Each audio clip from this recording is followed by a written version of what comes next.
made me want to go hunt some aliens. Yeah. And You're hunting the aliens right away? You're not even, you're just immediately going right to violence? You're not even going to try to communicate first?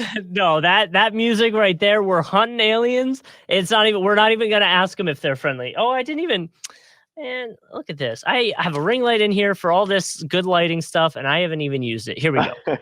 I say all the time, if aliens get to Earth first, we better hope that they're pleasant, because if not, we're in trouble. Because if they got here before we got there, it can't be good. Yes. And if you believe some of the stuff that's going around, they've already been here and been checking us out. So yeah, I mean, it's true. Know. The Pentagon did declassify all those UFO reports. So exactly. So, well, we're not talking aliens on this episode, although it might have been fun to go down that rabbit hole a little further. But what we are going to talk about is games 3 and 4, the NBA Finals. We're going to get into some coaching hires as well. And I'm sure between all of that, we will divert and talk about other NBA topics. One being the warm-up jumper. The news came out the other day, and it was kind of just a tweet. And I haven't really seen anybody talking about it, mainly because I think people kind of suspected something like this was going on, but Kawhi Leonard underwent surgery to repair a partial tear of his ACL in his right knee. Obviously, he was out for the last bit of the NBA Finals. Kind of some things to know about with him. He has a player option in his contract, so he can choose to opt out. And if he does, he then has the option to sign a 4-year, $181.5 million extension. That's according to ESPN. I guess something else that followed up with it, and again, I don't necessarily understand contracts very well, but something that also was in there is he doesn't have full bird rights to that. So it would actually only be 4-year, $176.2 million, which is still a lot of money when you think about it. Yeah, and if he's obviously going to get that from the Clippers, I don't think he's going to go anywhere. Like, I think we could, like, I don't know why you would look at this Clippers team given what they did in the finals. It'd be one thing if they had flamed out again in the first round, but I look at that team, if anything, given what they did once Kawhi went down, and because I mean, he missed a significant portion of that second round series against Utah. I mean, it was game 4 when they kind of took control of it. He had arguably his best game of the playoffs, and then the news came out that he got hurt. And what did the Clippers do? They went out and won that series, competed with Pheonix, who is obviously in the NBA Finals right now. Looks like they have a chance. Well, they're in a best of 3 now to bring this thing home if they're going to. I think, I mean, Kawhi wanted to be in LA. It's home. I didn't really think he was going to leave anyway. Like, I thought that was a very slim chance. But the fact that he is, I mean, it's just unfortunate. I guess that's the biggest thing is with the ACL. Like, I look at the Clippers and I look at Brooklyn, and in a playoff full of injuries and teams that weren't necessarily at 100%, I think those two have the biggest beef. I mean, when you look at the way the supporting cast played with the Clippers and how far they got anyway without Kawhi, I mean, there's a pretty compelling argument that if Kawhi Leonard is healthy, that the Clippers are talking about winning a championship right now. I think the only other team who has equal beef in just terms of losing their guys is Brooklyn. Like, Brooklyn losing Kyrie and then having Harden not remotely 100%. Like, Brooklyn's another one where I think it's like, man, injuries really robbed us of a probable championship. So it's unfortunate for the Clippers. Obviously, this is likely going to go into next season too, just because it is, it's not quite the quick turnaround that it was this past year, but still a quicker turnaround than usual, given with the finals going later than they usually do. I think, like you said, we all suspected something serious. I'm glad it's not fully torn. I figured it wasn't fully torn because they wouldn't even entertain the option of him playing. If the Clippers had been able to advance and get to the NBA Finals, it would be interesting. But it always felt like once it was an ACL injury, and once they said they feared it was an ACL injury right away, that there was such a slim chance of him coming back. Yeah, and that's kind of like, I mean, everyone was talking about it. They're like, why are they playing coy as to what is going on with him? And obviously there was some gamesmanship going on in terms of how you prepare for a game. And, even if he's not going to play, if the other team thinks he might, you do kind of have to, in a way, waste time game planning for that. So that was why that was still going on. But yeah, I mean, Kawhi before the injury, at least in the playoffs, I feel like you finally got to look at Kawhi and Paul George together playing their best basketball. And like you said, Kawhi was averaging 30 points, almost 8 rebounds, and 4 assists while shooting 57% in the 11 postseason games. And you referenced it. Clippers training camp is supposed to start at the end of September. So he probably will not be available for that. You'd imagine the recovery process might take a little bit longer. I haven't seen a timeline for him, but I would be willing to bet they're also not too worried about the regular season and gonna let him take his time to recover. You Yeah, know? no, yeah, this is a team with title aspirations. Sure. They're certainly, and especially with Kawhi's his injury history as well. Like again, this is a Mhm. guy who's dealt with multiple injuries. It's funny you talk about aliens, and I said that intel is probably easier to get than Kawhi Leonard medical reports usually. Yeah. Just completely remotely no idea. And like you said, there is some gamesmanship in that as well. But this didn't feel like a Giannis situation where I mean, even I think Giannis was listed as out, but he was listed as doubtful multiple times before he came back. Yeah. Kawhi, I think the best he ever got at Game 7 was doubtful. And doubtful for anyone who knows sports injury reports across the board means you're more than likely not playing. And even if you are, again, we're looking at a potential James Harden scenario where you're a shell of yourself Yeah. almost. And so it's just obviously extremely unfortunate for the Clippers. I think that, it's a tough pill to swallow because you feel like you could have really made a run at this. That said, there's a lot to be encouraged about going forward, given how well Ty Lue coached, how well the rest of that team played. Now, it's not fully going to come back intact. Obviously, a guy like Reggie Jackson sure as hell made himself a ton of money in this playoff run. But, it was an interesting run for the Clippers. It was funny because, I look at that series with Dallas and it looked like they were potentially going to underachieve again. They were down in the hole early. We were able to battle back with that and then go out and beat Utah. It's like it went from, oh my God, here we go again, Mhm. to this team is ready to play. They're real deal title contender, and I think that's what you got to look at next year. You got to get Kawhi healthy, get him 100%, and try to run it back as best as you can. But it doesn't help that I'm sure right now in the short term that championships, obviously in the NBA, I think it goes without saying, are extremely difficult to win. Windows can be short and fleeting potentially. You never want to waste an opportunity with Kawhi Leonard and with Paul George, given that they, Sure. again, they are getting older. They're not old, I'm saying by any means, but they're not exactly 23 years old either. And like kind of to that, talking about the Clippers just having a roller coaster of a year. I mean, we were at the beginning of the finals thinking they were about to get bounced and talking about how they were disappointing again. And then, next thing you know, they made an incredible run. And so it was kind of an up and down season in general, I guess, for the Clippers. Yeah, I think it definitely. I guess that's kind of fitting the way it ended because it ends on a down because obviously when you Mhm. have a title expectation and you don't win the title, that's considered a disappointment. But I feel pretty good about that Clippers supporting cast, and they answered. I mean, especially with Paul George, without a doubt, Sure. answered a lot of the playoff questions that he had. If I'm Kawhi Leonard, any remote fear I'd had if I'm the Clippers, if I'm Kawhi Leonard about him leaving, I think that could go out the window after the run they had. I mean, they just, like I said, they answered a lot of questions, and you have to be impressed with it. Welcome, everybody, to the Driving Dish NBA podcast. My name is Kevin Rayfuse. Joining me, as always, my co-host, Justin Kuzart. I hate social media. If everything wasn't ran through it, I would delete all mine. I was going to say, so they hate social media, but they posted it on Twitter? Well, and this was the first tweet of a many tweet rant about random things all over the place. There was not like a clear direction of where we were going. All right. Lou Williams. No, Ja Morant. Well, okay. I'm just guessing. I literally have no idea. So, as always, if we did a stat on how many times I got it right out of like the what, because I mean, we're on episode, geez, we got to be like, I honestly, I don't even know anymore. It's either in the 500s or the 600s at this point. My shooting percentage has to be like maybe 10%, and I think Oh, that's being generous. I was It's just way saying. worse than Ben Simmons' free throw percentage, and that's saying something. I was just about to ask who's got a better percentage, you or Ben from the line? Ben, and that's saying something. Oh, poor Ben. Why is Ja upset? Why is our pal Ja Morant upset? I don't know because, well, it actually might lead into my fall-in, so we'll kind of avoid answering it. But I think it has to do with people interpreting things he's saying on social media. Oh, okay. I mean, that usually sounds about right. Especially, Mhm. well, and when you're somewhere of stature, obviously, that people are going to interpret it way more than they would otherwise. But Exactly. like I said, I hope our close friend John Morant's doing all right, and he's not too down in the dumps right now. And if you are feeling really, really down, get off Twitter for God's sake. It'll never be unless you're Kevin Durant, it probably is not going to end the way you want it to. Exactly. Kevin Durant's easy money sniper for more than one reason, but that's neither here nor there. Leave us a review on iTunes, good or bad. We will read them on the podcast. If you're not an Apple user, Stitcher, Spotify, Spreaker, TuneIn, Player FM, Amazon Music, Google Play Store, anywhere you can find a podcast, you can find us.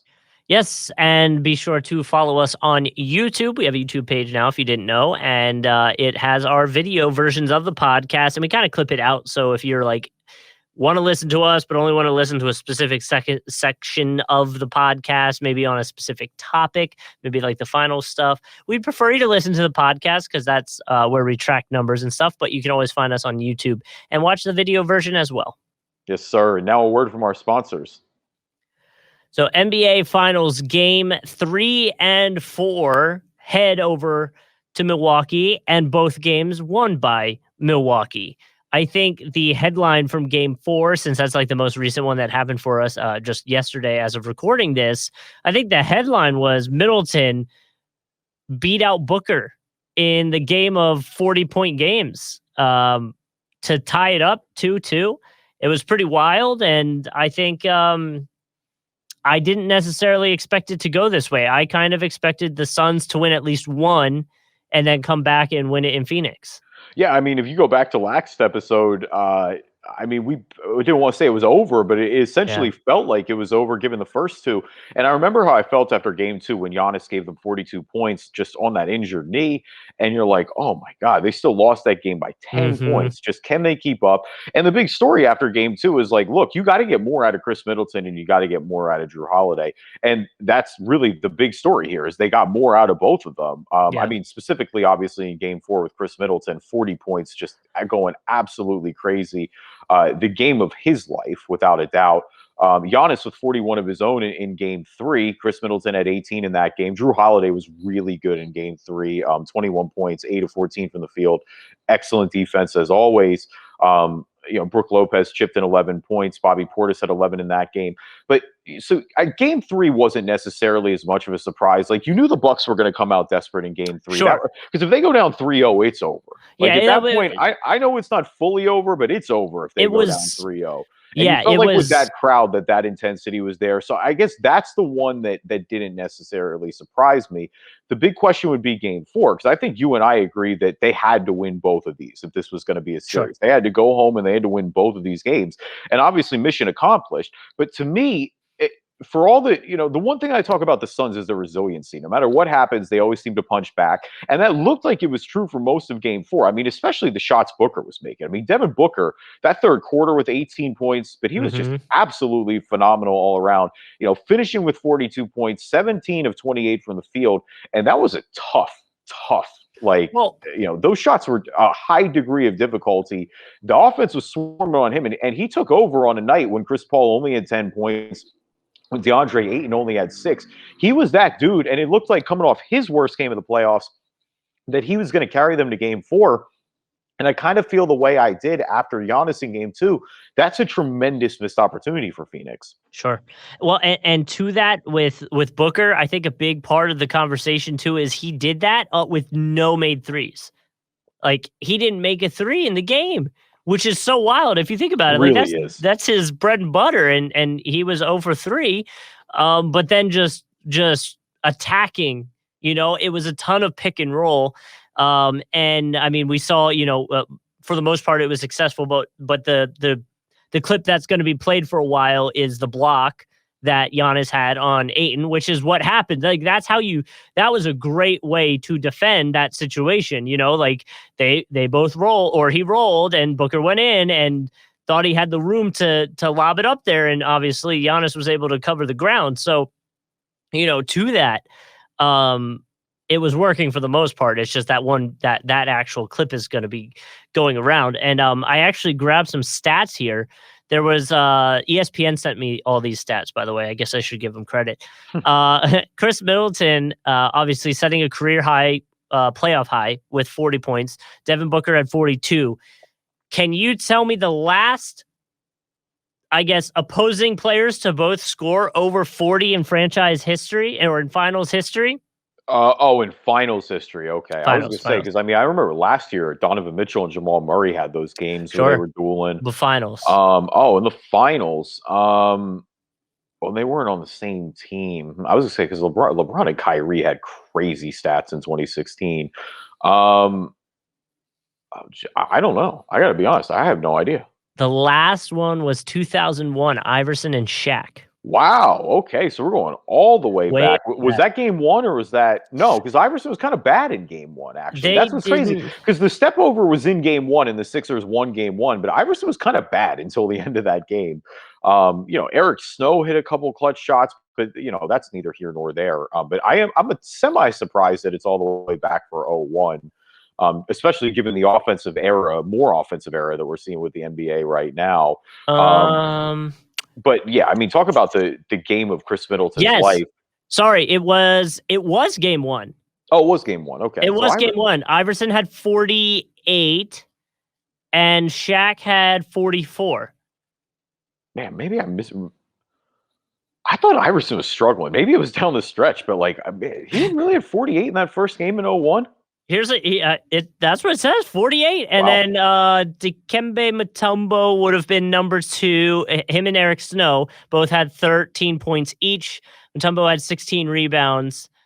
Fun fact, can you tell me the second highest scorer on the Lakers in game 1 of NBA Finals in 2001? Well, so I'm assuming it's not Kobe because you're laughing. So I feel like Kobe would be the easy answer. So it's not. Is it Rick Fox? Yes. Holy Yeah. Oh man, dude, I love it. Rick Fox, Derek Fisher, Robert Ory, they were all a part of that rotation. Unfortunately, we were a little familiar with losing to that squad in 01, so I'm more familiar than I'd like to be. Horace Grant too. Yeah. Shout out to Horace Grant, end of his career, stacking those rings late. But yeah, I think flashing back to 2021. I mean, obviously, like I said, that was the best game of Chris Middleton's career without a doubt. Yeah, for sure. Giannis, defensively was absolutely otherworldly, and I mean, obviously, that's culminated with the block. But it was crazy because that wasn't even his best offensive night. But Middleton, especially down the stretch, I think he scored the Bucks' last 8 points. Well, so just really massive there. And for the Suns now, I think it completely flips. All the pressure was on the Bucks. Now that they've defended home court, I'm looking at this as a best of 3. Now you feel good if you're Phoenix because you're going back to your home for 2 out of 3 of these games. You've won both your games pretty convincingly in game 1 and 2 on your home court. So I think you definitely feel good about that. Also, the Torrey Craig injury didn't end up being nearly as bad as we feared it was. He's been playing, so I think that's encouraging as well, rotation wise. Look, Chris Paul was terrible in game 4. You got to hope that he gets a little bit better. Booker, I think bouncing back the way he did, you have to be encouraged about. But I think they have to win game 5, put it that way. I do not want to go back to Milwaukee in game 6 with them having the potential to win that finals on their floor. The Phoenix crowd's been electric, but that Milwaukee crowd was electric too.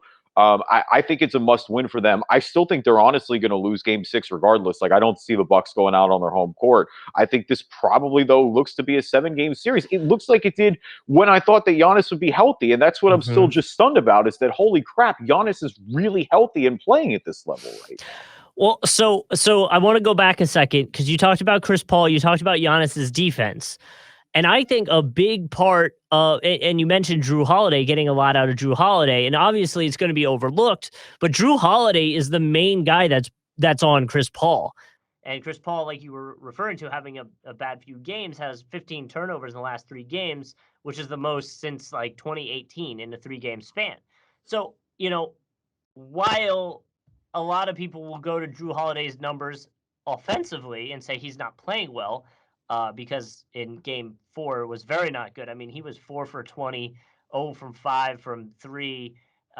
Did have 7 rebounds, 7 assists, and 3 steals. But again, the 3 steal stuff going back to the defensive conversation that I was just bringing up. So, I feel like Drew Holiday probably won't get the love for the defense like he probably should because he's picking up Chris Paul from even, full court right now. He's giving him a lot of trouble. But he's not necessarily showing up offensively for the Bucks. No, that's what I think it's definitely a mixed bag, and that's unfortunately the problem. Is you see a lot of the times that good defense, in his case, elite defense does get lost when he's struggling that bad offensively. Now, of course, when you win the game, it doesn't exactly matter either. Like we said, Chris Middleton more than picked up the slack on the offensive end. The other 2 things I want to highlight with the Bucks, one is for all the grief that we and other national media have given Mike Budenholzer about adjustments.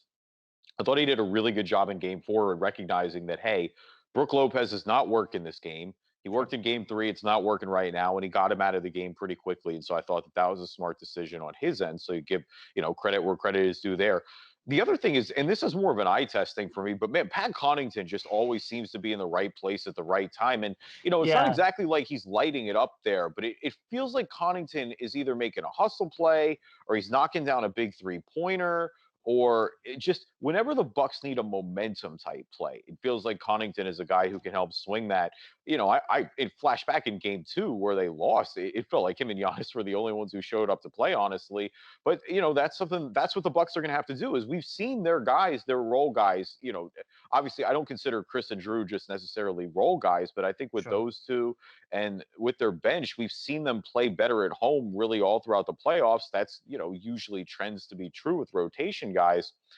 I mean, they're going to have to take one of these two. If they're going to win these final series, they got to steal it in Phoenix. The big thing too is they just got to win the Ayton minutes. Like if Phoenix can keep Ayton on the floor with Giannis and not get him in foul trouble, they're able to stay afloat and make it manageable. It's when Giannis is off the floor, or when they don't have Ayton on the floor, they're getting absolutely roasted in those Giannis minutes. And to that, to what you were saying, I mean, with that was the kind of the storyline of game 3 and mainly game 4. Is foul trouble. I mean, Booker, Ayton, they were all in foul trouble, and Booker probably should have gotten called for some fouls that a lot of people thought, were ones, and that the refs kind of didn't call and whatever. But strange. It is. But to that, I think that's maybe a hyper focus that the Bucks have put on them now. Is if we can get these guys in foul trouble. I mean, what was it? Booker had to sit.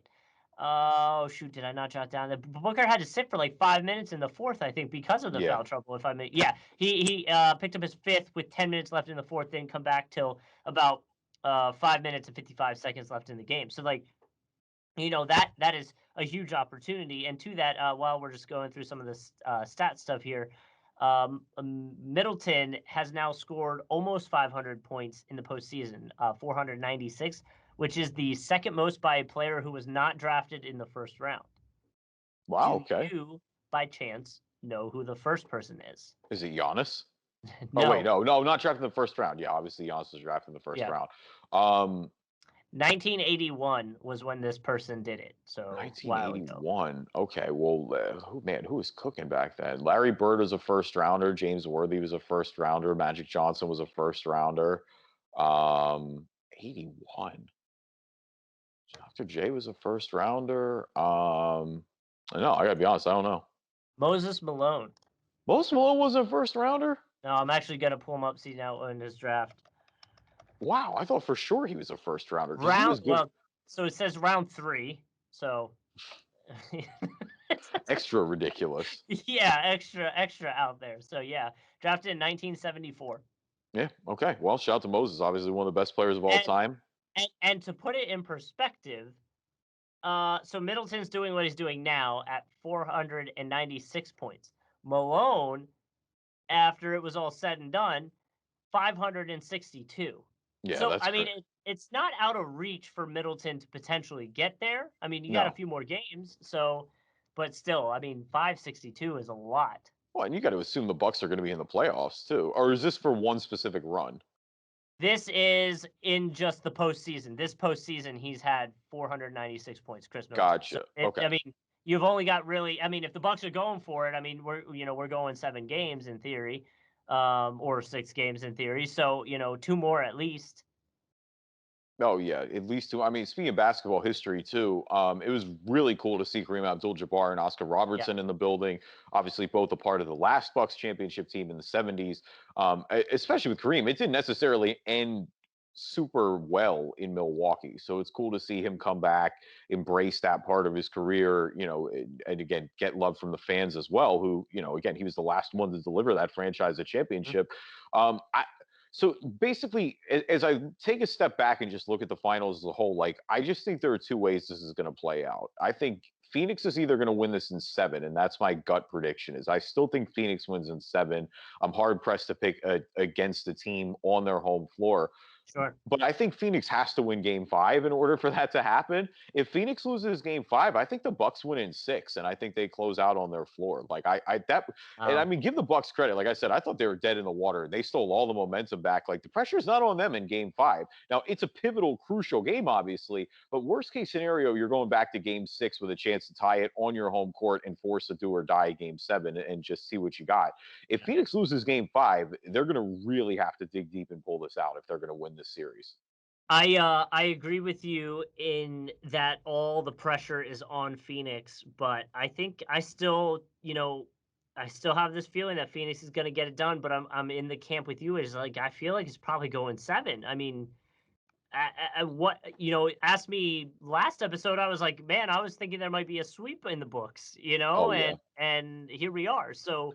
And for what it's worth, I think that was I mean, I said both games were must win for Milwaukee because I truly believe they were, but especially in Game 4, like that was a chance for Phoenix to really just hammer the nail in the coffin. If they go back again, we've seen in 3-1 just recently that it's not over, but if they go back to Phoenix with 2 chances to close out on their home court, you got to feel pretty good.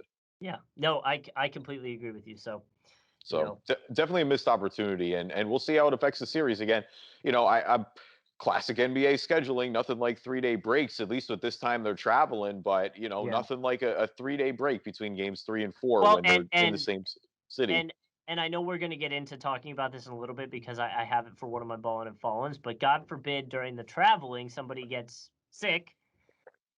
I mean, that could be a whole nother problem, but hopefully, fingers crossed, we don't ever have to talk about that going on in the finals. So, we've had enough with injuries. We don't need to get COVID on top of it. All right, who's balling, who's falling? Our NBA version of the stock market. We always like to start with the good before the bad.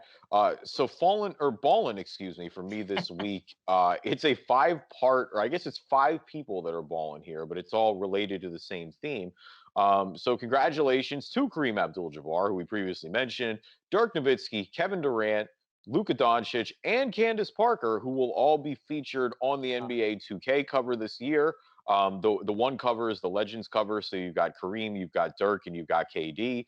You've got Luka on the 1 edition, and you've got Candace Parker on the 1 edition. Also, the first female basketball player to ever be featured on 2K cover.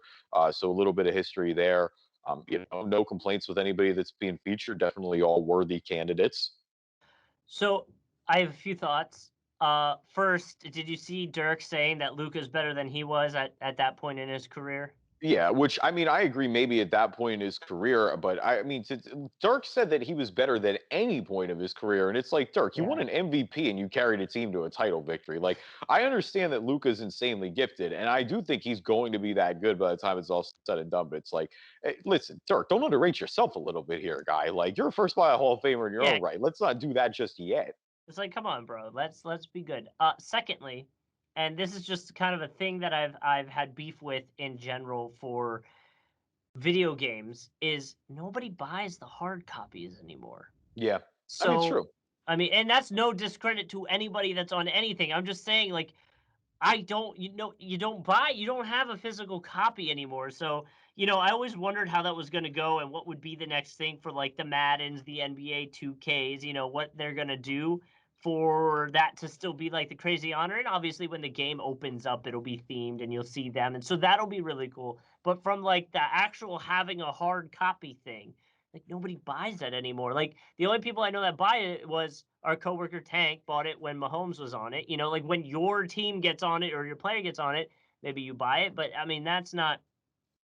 I don't know. That's something that I think the video game industry in general has to figure out.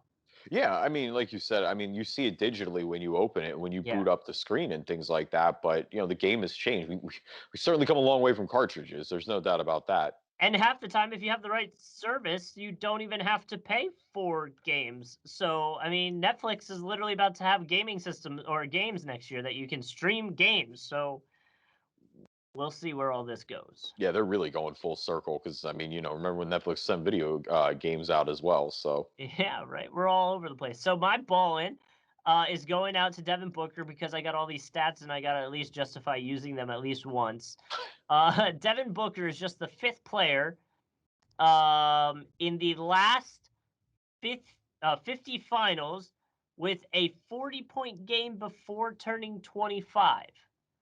the other four, Booker, Kyrie Irving in 2016, Westbrook in 2012, Dwayne Wade in 2006, and Magic Johnson in 1980.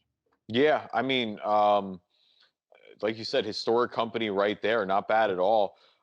Going back to the essentially the theme of Phoenix always bouncing back, and obviously they didn't win the game, but with Devin Booker, that was without a doubt in Game 3 his worst game of the playoffs. I mean, he was absolutely terrible. Finishing with 10 points in 3 of 14 from the field, 1 of 7 from 3, which again, like you said, only making 1 3-pointer in the past 2 games. That's pretty interesting. But the fact that he was able to bounce back, I think is super impressive. What you'd like to see out of your Phoenix. Now, again, they're going to need another one of those games. They can't afford another 10-point game from Devin Booker if they're going to close this thing out and get over the hump. But like I said, they're going back to your home floor. You got to feel good about that if you're Phoenix overall. So, fallen for me this week is Ben Simmons' future with the Sixers.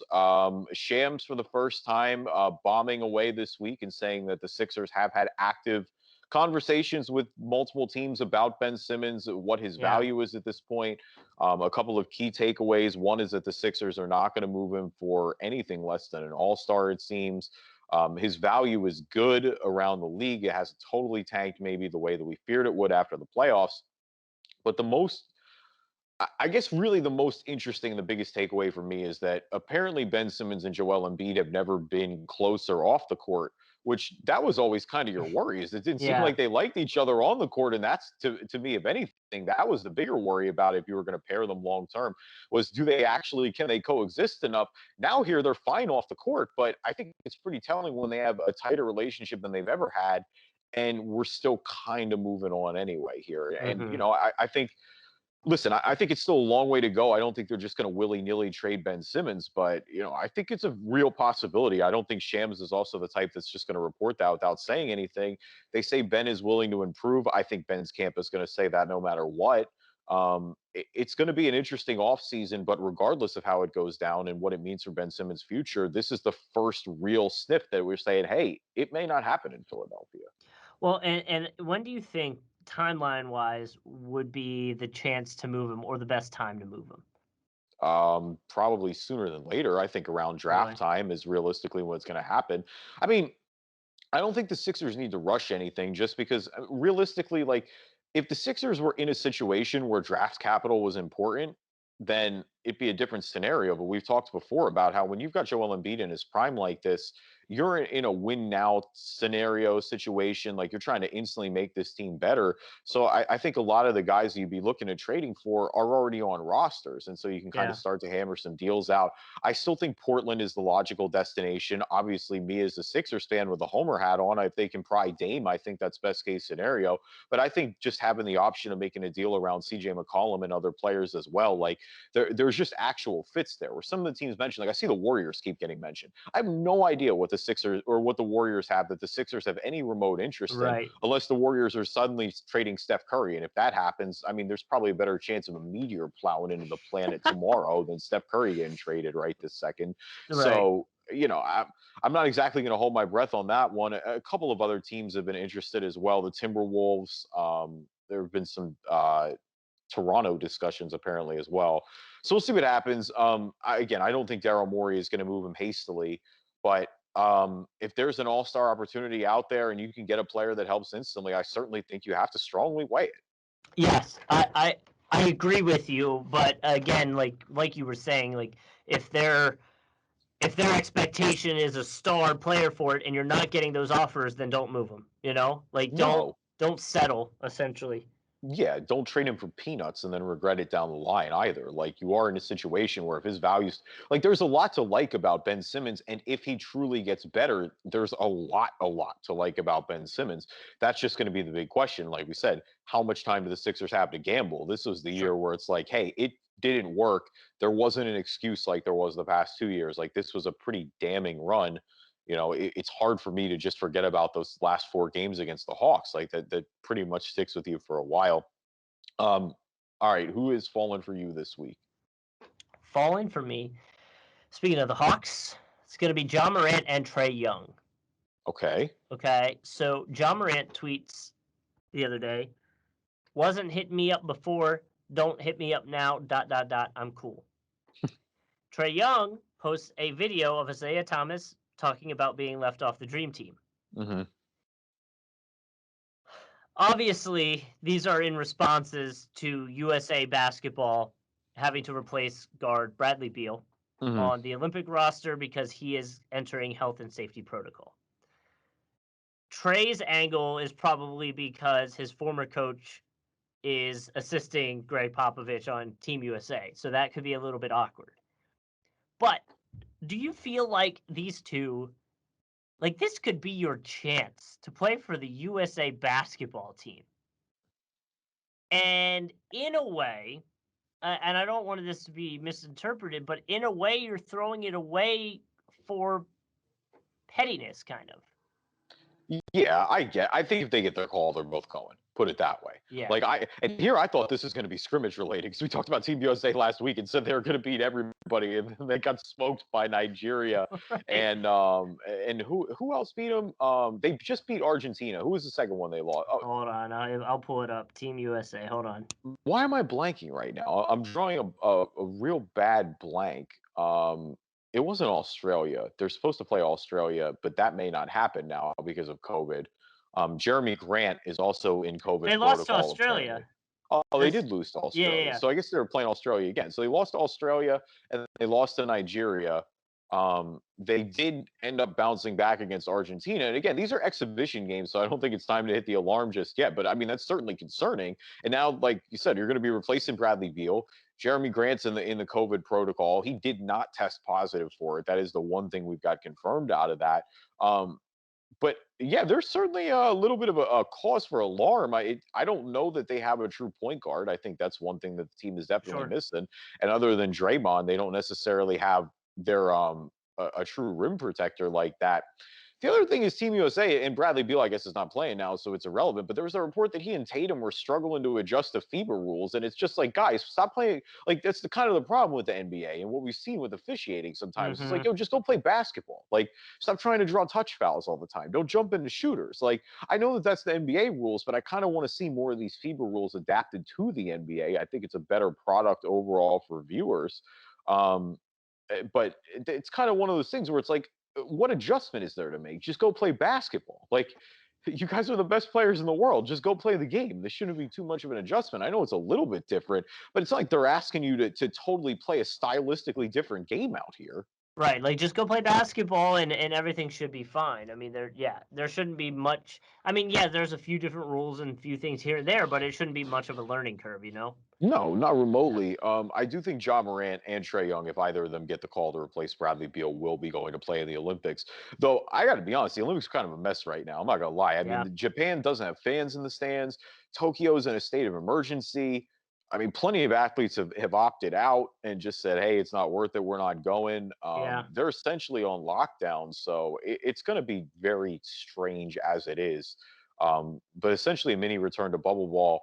I'm hoping Team USA can figure it out. I'm definitely not as confident as I was last week at this time, put it that way. Yeah, I kind of, I think the losses are a little concerning, but at the end of the day, I think when the games matter, I think we'll be all right. Yeah, I mean, at least get the losses out in the exhibition, put it that way. Don't do it in the games that actually matter. A couple of coaching hires we want to get into real quick before we get out of here. One is officially done, and that's the Orlando Magic hiring Jamahl Mosley. The other one is on the verge of being done, according to Woj and Shams, and that the Pelicans are going to be hiring Willie Green. So I guess first we will start with the one that is done, and the Orlando Magic hiring Jamahl Mosley. Mosley, a former assistant in Dallas. This will be his first NBA head coaching gig, replaces Steve Clifford. And obviously, this is a situation where with Steve Clifford, I mean, he just was trying to win now, and the Magic aren't trying to win right now. 2 first-rounders this year, pretty decent young core if everybody can stay healthy. I think Jamahl Mosley fits that timeline of development. Got high marks from Luka, which I think you have to feel pretty good about. So again, I don't think this is necessarily the sexiest hire in the world for the Magic, but that's not a bad thing either. Like, I think this is a good hire. I think he fits the timeline, and hopefully, ideally, he's playing. He's coaching in meaningful basketball as your guys develop and start to get better over the years. Yeah, and that's what I think is it's okay to have a coach and develop a coach in a way, while the team's also developing and finding um its legs, and to that feel bad because it just feels like the Magic just keeps swinging and missing in terms of just never getting the ball rolling on getting back to the playoffs or getting anywhere. I saw in the press conference he said Mosley said he wants to play with pace and space and a lot of playing with the pass. So you know, I get what he's saying, but it felt like a lot of coach speak to me. Like, I just want to see what he runs out there first before we really go anywhere with it. And see where it goes. But to that, like you said, he does have a very good history with the Mavericks, and Luka gave him the high regards, and they finished top 10 in the NBA for offensive rating the last 2 seasons. So if he can do something like that, then we're sitting pretty. Yeah, exactly. And like you said, I think that's a good point about, potentially developing a coach with your guys. Mm-hmm. And then just again, staying healthy. It's keeping Jonathan Isaac healthy. It's keeping Markel Fultz Yeah. healthy, staying what you have there. It's getting a full season of Chuma Okeke, Cole Anthony, run it down the list. Yeah. Even if you can get anything out of Mo Bamba at this point, I don't know if you're getting But I anything out of think Mo Bamba at this was it point. like the But last I think it was like the last few games with Bamba, he had like 2 or 3 blocks each game. So it's like, okay, maybe there is something there. Justin, I'm telling you, don't buy Mo Bamba stock. Like Oh, I'm telling you, it's not worth it. okay. All I've right. seen too much Mo Bamba. When he couldn't beat out Kem Birch, that was really, really concerning for me. And I don't think Steve Clifford was always fair with playing him necessarily, but there were just straight up moments where he didn't look good at all.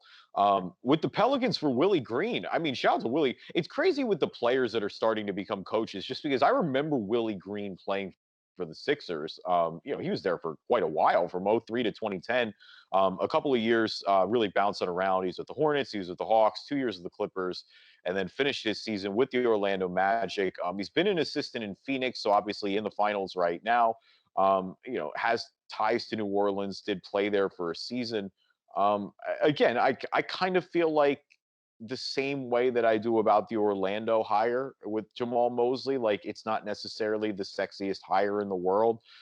It feels like he's emerged a lot recently, but again, he's on a good team right now, so he's got plenty of meaningful assistant coaching experience. And the biggest thing with the Pelicans is they just got to get this right. That's the thing for me, is it's like, Yeah. you're on Zion having 3 coaches in 3 years. Like, those whispers about him potentially leaving, and I'm not one of these people who wants to run out. Like, one of the things that the media does, the national media does, that I don't like is that they're all trying to run Zion out of New Orleans. Like, quite the opposite. I want Zion to stay where he's drafted, to be successful with that team and give them that run of success that they're craving.